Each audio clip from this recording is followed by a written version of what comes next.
Hi guys! Hi. Good afternoon. Happy Wednesday and welcome back sa Andrea Judge TV.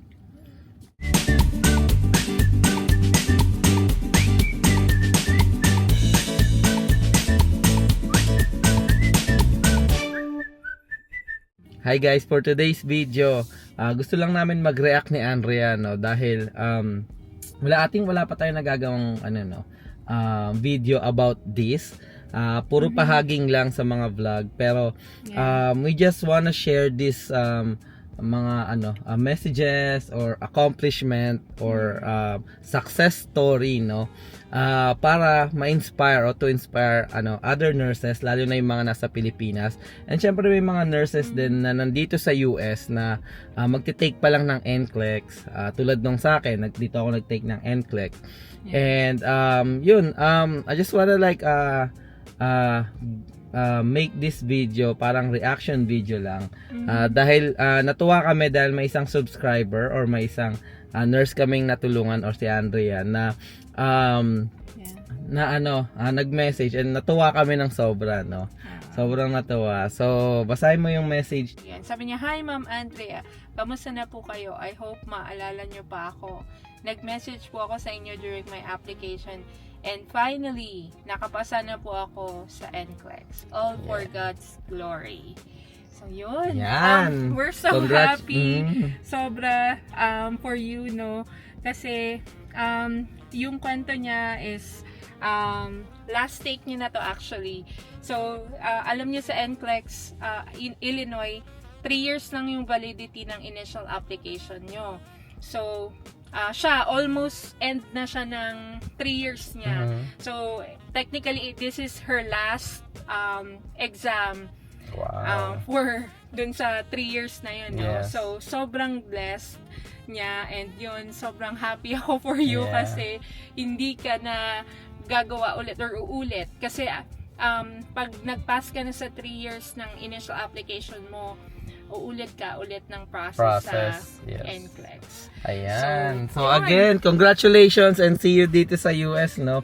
Sobrang nakakatuwa lang. Actually guys, hindi lang ito yung mga nag-message na nakapasa na ng NCLEX. And marami na no. Meron ng taga UK. And then meron din taga Africa. Yun, shout out sa taga Africa. Sobrang yung vlog na to, panoorin niyo yung vlog na yan guys. Yan yung vlog na yun, yung tinulungan ni Andrea na mag-process, and talagang blessings kasi ang hirap nung di ba nung parang mailing nila, nagka-ligaw-ligaw pa. Oo. Sobrang tagal dumating nung nung money order na in-mail natin sa kanya. So, eventually nakapag-take siya ng exam. And guys, one take lang. Magaling talaga siya. One take lang talaga. And I'm so proud of her kasi nakita ko talaga nung umpisa pa lang na alam ko papasa siya. So, ano yung sabi niya sa'yo sa message nung nakapasa na siya? Oh yeah, let me find it. Nasaan ba? Nung natanggap namin yung message na nakapasa na siya, sobrang saya niya din. And unang-una niyang message is si Andrea, no? Eto, ano sabi niya? Sabi niya, yung sinend niya yung niya, no? Yung pass note niya. Sabi niya, "We did it." Sabi niya gano'n. Tapos sabi niya, "Thank you so much." Di nag-reply ako. Sabi ko, "Congratulations." So sabi niya, "Thank you so much. I can't believe it. Thank you for everything. I'll be forever grateful." Yeah. So, anong nararamdaman mo nung umpisa nung mga nakapasa sila? Yeah, sobrang nakakatuwa kasi parang malaking bagay na naging part tayo nung journey nila no as a nurse. Kahit yung simpleng bagay lang na tinulungan mo sila kung ano yung gagawin nila or ano yung next step na gagawin nila. It's not like ikaw yung mismo talagang nag-process ng application nila, no? Yung guidance na yun is malaking bagay sa kanila. Kasi napapansin ko rin naman sa kanila is, alam ko, parang alam naman nila they just need reassurance or parang help or confirmation from other people or like me na may alam na dun sa process na kung tama ba yung ginagawa nila or hindi. Siyempre, malaking bagay, malaking pera din naman yung ginagastos nila dun sa pag-apply. Kaya, yun, malaking bagay or masaya para Kasi, para sa akin na nakakapagbigay tayo ng guidance or yun nga, tulong sa kanila. Yes.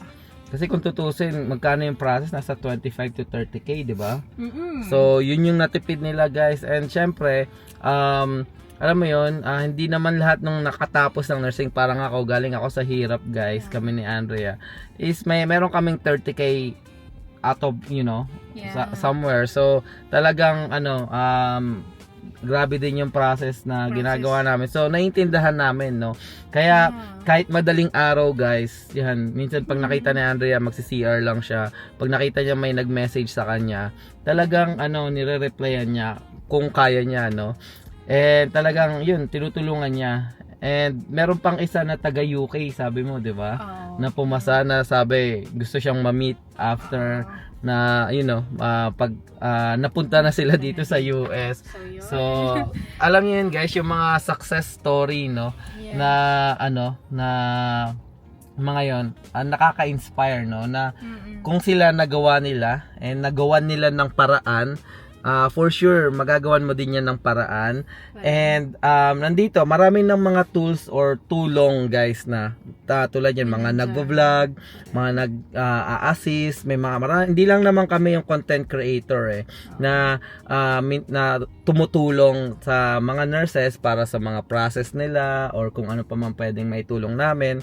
Marami dyan. Utilize it, mag-search kayo. Kung may doubt kayo sa content creator na yun or kung sino man nagbibigay sa inyo ng advice, search for it, yung sa own nyo. And then, ayun, malaking tulong yun, no? So, yung mga Filipino nurses dyan na talagang gustong makapunta dito sa US as a USRN, NCLEX is the key, guys. NCLEX, kailangan pagpursigihin nyo talaga. Hindi naman siya basta-basta lang nakukuha, no? May mga kakilala ako na talagang 3-4 times na mag-take. May yung kamag-anak natin, di ba? Yes. So, I think may PD na sila, di ba? Oo yata. Oh, yeah, di ba? Oo, so alam ko nag-push through sila. Pero, talagang yung NCLEX niya, ilang beses siya nag-take, di ba? So, hindi siya sumuko and then, ayun, napasa niya. Hindi ko lang alam kung how many times, pero ang importante doon is wag kang sumuko o wag kang pangunahan ng wag kang panghinaan ng loob, no? Or isipin yung mga sasabihin na iba, hindi na naman siya nakapasa, mukhang ganito. Kasi guys, nasasabi ko yan kasi pinanggalingan ko, no? So, ako, nung nag-take ako ng NCLEX, I think pang 5th ko yung pagkapasa ko, I failed 4 times. Ang dami na akong naririnig, marami na akong baka hindi na makapasa, baka hindi sa'yo yung nursing o ganyan. Ano ba yan? Bakit hindi siya makapasa? Parang ganyan. Personally, parang nagsiself-doubt Na ako. 4 times na ha. Yan. So, ang key doon is ako kahit nasabihin yung ako talaga parang sobrang positive kong tao, no. Hindi ako perfect na parang hindi ako panghinaan ng loob. Pinanghinaan din ako ng loob, pero nandiyan si Andrea to support me. So kayo guys, kung pinanghinaan kayo ng loob, seek for talk to someone like your friends, your family. Importante yung family. Yun talaga, yun yung mga magbibigay sa inyo ng lakas and yun yung magpo-push sa inyo para sa goal nyo. Anong mapapayo mo? Nakapayo na ako. Ikaw?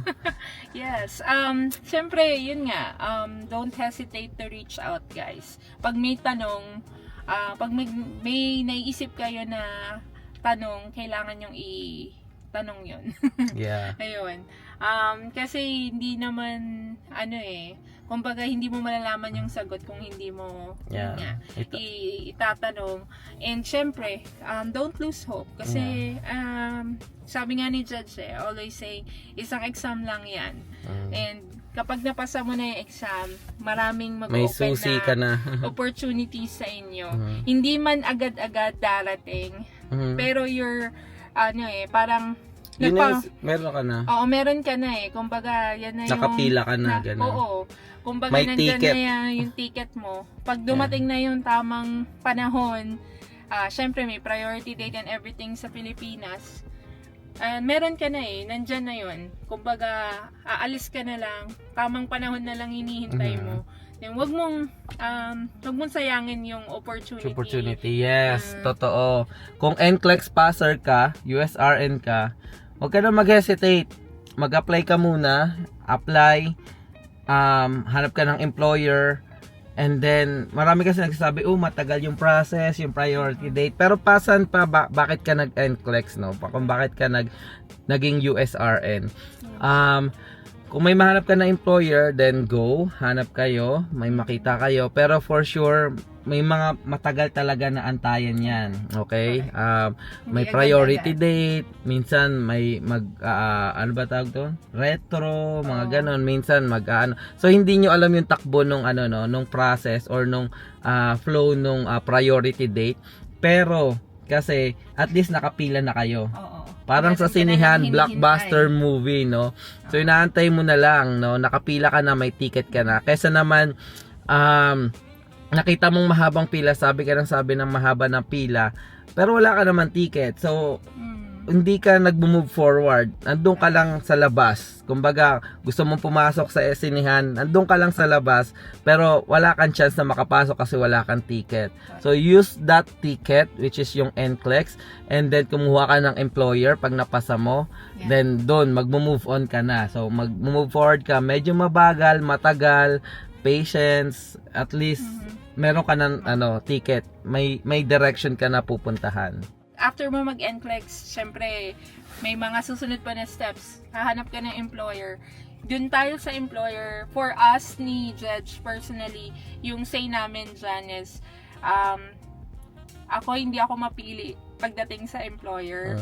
Kahit na sobrang dami ng experience ko, I'm not gonna pick unless kailangan din, kumbaga may dapat ka i-consider, 'di ba?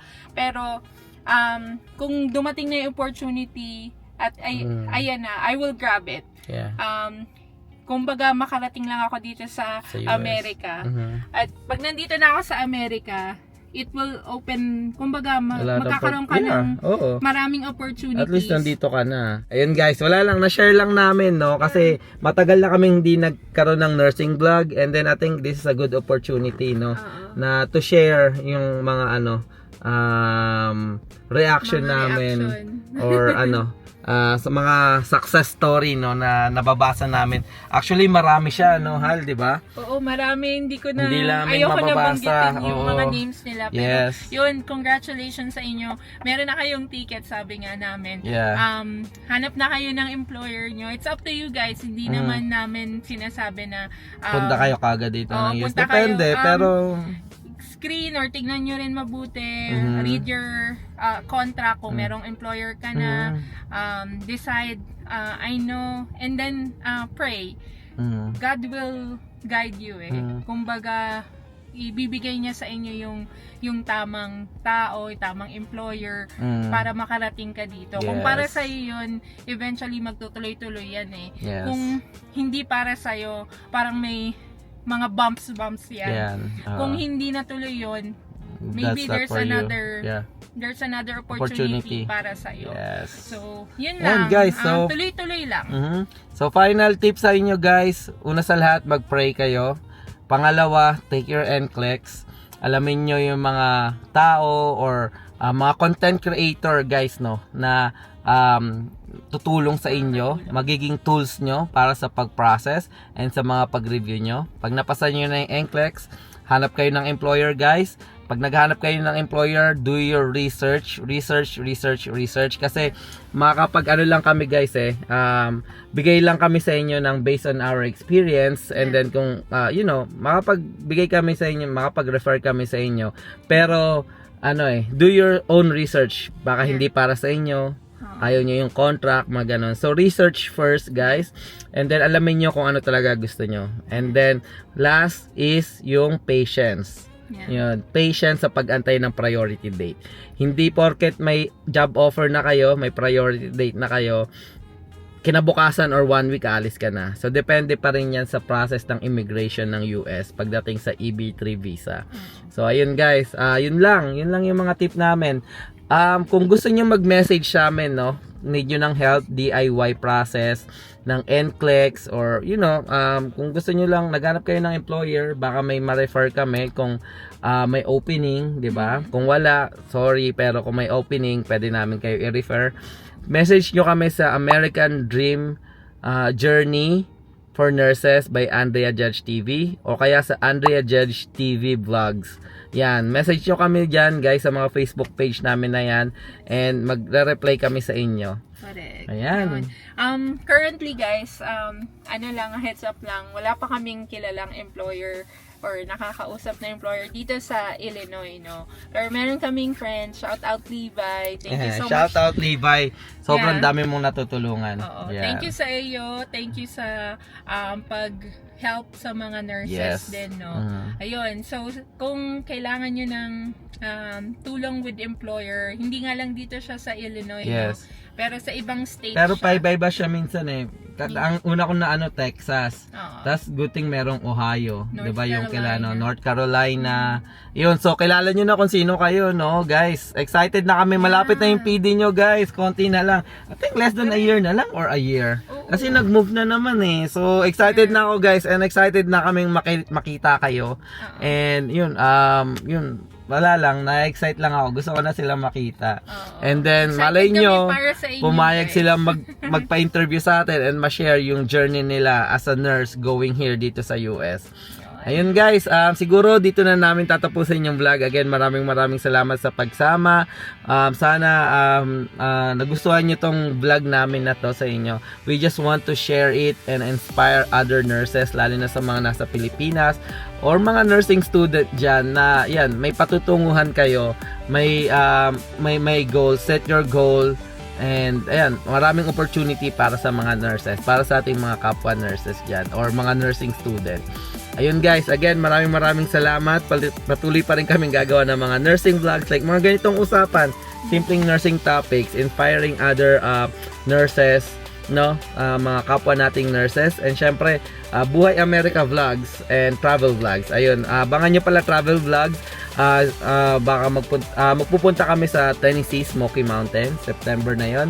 And abangan nyo yung darating na camping namin, no, sa June 19 ata yon. And Missouri, guys. Oh yeah, Missouri. Yeah, St. Louis. See you soon, Janine, Mon Miguel, Cheska, and Boss James Band. Sa May 2nd, guys. So, yung mga natin dyan, kung gusto nyo makipag-meet, pwede ko kayong dala ng pandesal. Pandesal, oo. Kung gusto nyo pandesal, order na kayo, guys.